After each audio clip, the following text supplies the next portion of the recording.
તો આપણે રસ આવી ગયો છે ફેમિલી હાથમાં અને રસ પીવાનું ચાલુ કરીએ છીએ.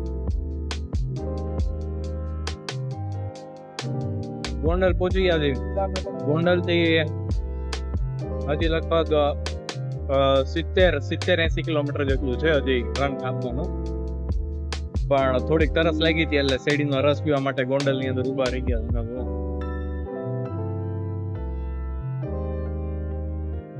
રસનો આનંદ માણી પછી પાછો વિડીયો બતાવીએ.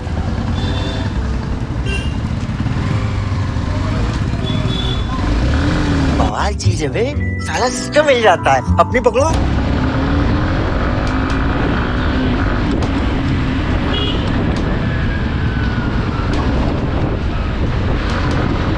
ગલીઓમાં નીકળી ગયો છું.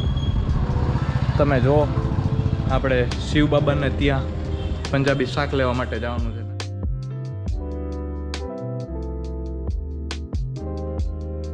હવે આપણે શિવ બાબામાં આવ્યા હતા. હવે ત્યાંના મેઇન જે ઇન્ચાર્જ છે એની પાસેથી આપણે બે વાતો જાણવાની ઈચ્છા છે.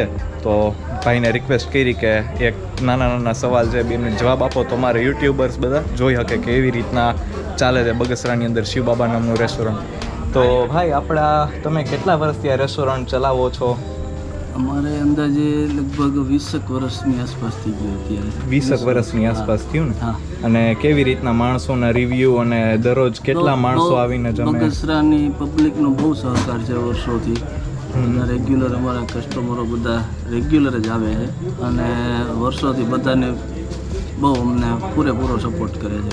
સરસ. તમે એકલા જ ઇન્ચાર્જ છો કે પાર્ટનર? એક જ છો. વાહ સરસ. અને આજે આપણે પણ બહુ વખાણ સાંભળાતા કે ભાઈ બગસરામાં શિવ બાબાનું એક્ઝેક્ટ અમારા ઘરની પાછળ જ. એટલે આજે આપણે પણ પંજાબી એનો ટ્રાય કરવા માટે આવ્યા છીએ અને ભાઈ પાસેથી પનીર તુફાની લીધું છે. અને હું પણ તમને રિવ્યૂ આપીશ કે કેવી રીતના જમવાનું છે. તો બગસરા આવો તો અહીંયા શિવ બાબામાં એકવાર જરૂર જમવા પધારજો. ભાઈ બધાને આમંત્રણ તમે આપી દો ભાઈ કે જમવા આવો, આનંદથી આવો બધા ગમે ત્યારે. અને ખૂબ જ સરસ અહીંનો સ્ટાફ છે ને આપણું જ છે કદાચ આ અમારું જ છે ને. જો ભાઈ તૈયાર થઈને આવી ગયું છે અમારું એ. તો તમે બધા આવજો ચોક્કસ અહીંયા અને શિવ બાબાનો લાભ લેજો.